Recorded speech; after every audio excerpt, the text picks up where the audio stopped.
Hello everyone, welcome back to the channel. So today I'm going to tell you how to share someone's story on your story of Instagram. If you want to share someone's story as your story, so you just need to follow these steps. First, open your Instagram app, and here you just need to open the story which you want to set as your story. As I'm going to choose this one, so just tap on it, and here tap on share option, and here you just need to tap on copy link. Just tap on it. Now go back and open your browser, and here just tap on search bar and search for a website named Save Insta. Just search for it, and here just tap on paste your link.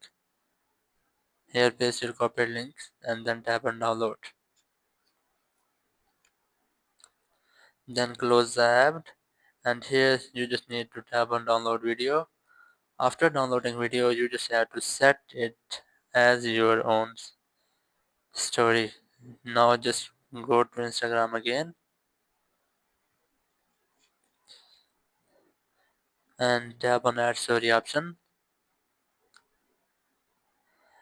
and here you just need to select the story and then tap on share, and that's how you can share anyone's story as your story on Instagram.